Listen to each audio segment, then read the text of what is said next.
Ready, guys? All right, we'll take questions for both. Right here in the second row on 2. This is for Steve Victor, KCBS. For either one of you guys, how did Draymond Green's absence affect you offensively and also defensively?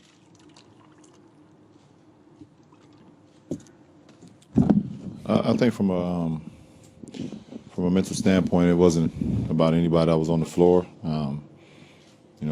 We had a mindset that we wanted to come in here and just try to extend our period, and have that was our main concern, and we was able to do that. Next row back. Oh, you have a follow-up? Just wanted to know if Kyrie had anything to say.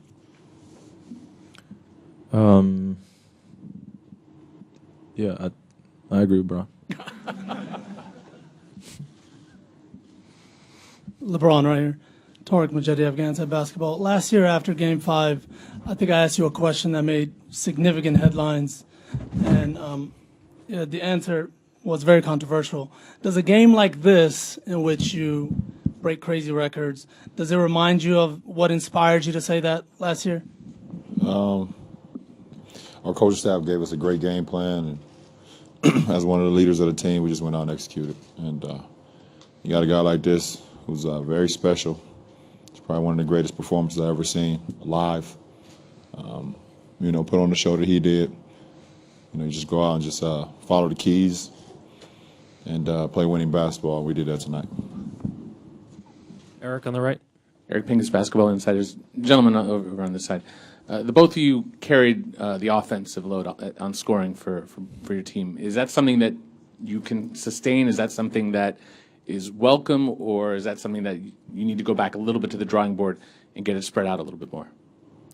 I think our spacing was pretty good tonight in terms of where guys were positioning and our weak side action, which I've been talking about almost this whole series, waiting for it to happen, and it happened. And guys were in the spots, and it allowed myself and Bron to see a lot of driving lanes, but also if we saw guys coming over to help, we were ready to spray out to our teammates.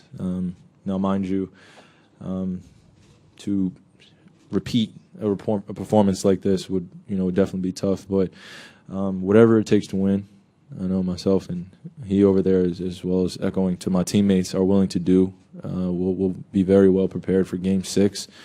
But that's the only thing that's on our mind right now is we're not satisfied. We understand the magnitude of what Game 6 means for us at home. And we know that it'll be an incredible level that they're going to play at, and we have to play at an even better level. Your efficiency tonight, I mean, you were scoring consistently throughout the game at a very high clip. Is there something that is it a focus? What enabled you to perform like that and carry that through over the course of the entire game? Just sticking with our game plan and going off the trust of my teammates, and as well as getting a lot of opportunities in transition that we weren't necessarily taking advantage of in Game 4, whether for whatever reason. But I think as well as the way we spaced out our lineups, and when guys were coming in, relieving us and giving us a few minutes here and there, it gave us an incredible amount of energy that we needed to sustain the high level that we were playing at. So, Joe on the right side. Joe Varden, Cleveland.com. LeBron, you just mentioned that Kyrie's game tonight was one of the best performances you've ever seen, and maybe that'll affect how you answer this. But how does your game, the way you play tonight, compare with your Boston game from 2012, the 45 and 15? Just watch that. I think the main thing is that we was able to give ourselves another chance. And, going into Boston, being down 3-2, we understood that, hey, listen, the season is over if we don't go out and try to take care of business. And being a big part of our success, I had to, come out and do some things that to help us win that ball game. And tonight was just another example of that. I understood the magnitude of this game. I knew how great of a team we were playing, but, I just had to come out and just, I know my teammates trusted me, I trust them, and that was the result of it. Chris in the back left. Chris Haynes, Cleveland.com. And both of you guys have, talked about all series about, trying to play the right way and make sure, other guys stay involved. But I want to know, curious, before this game, did you guys know going in that it would have to take what you guys did, 82 points combined, in order to get this win? Did you guys know you have to take it to another level? At this point, it's whatever it takes.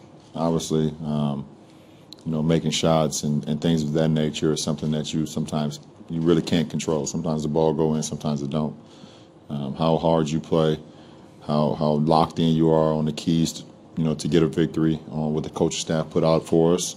But obviously, this guy was special, and we rode him to the victory line.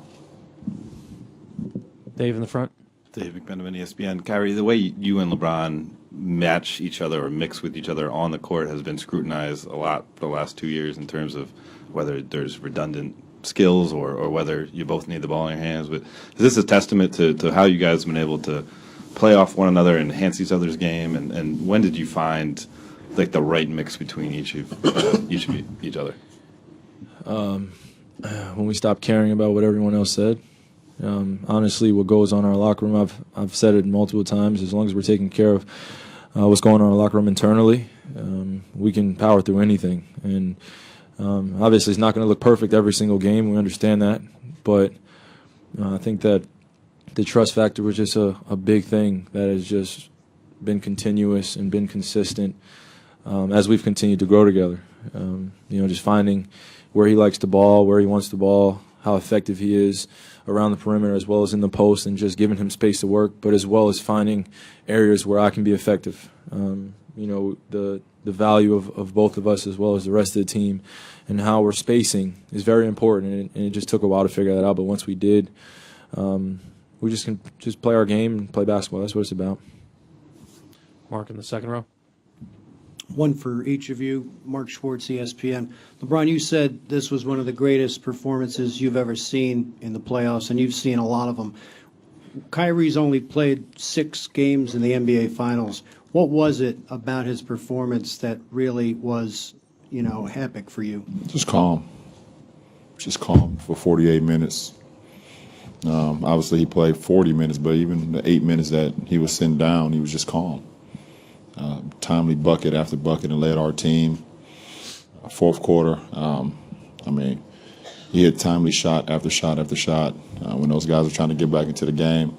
Defensively, he was phenomenal as well, guarding Steph and guarding the rest of those guys, whoever he was matched up on. They tried to post him a few times with Harrison Barnes, and he was just made it tough on him.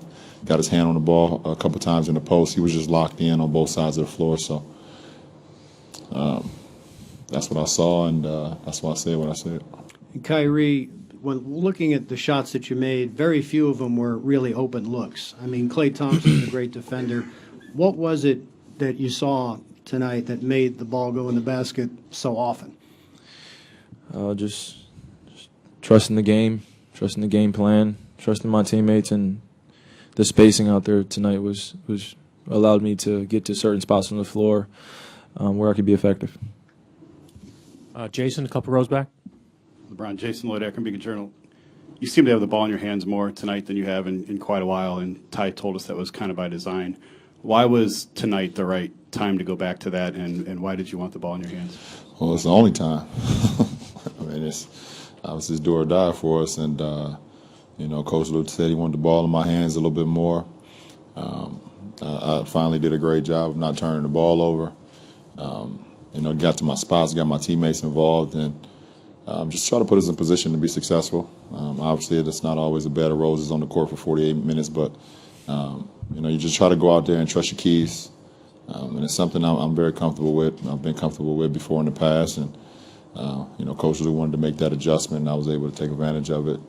When I had the ball in my hands.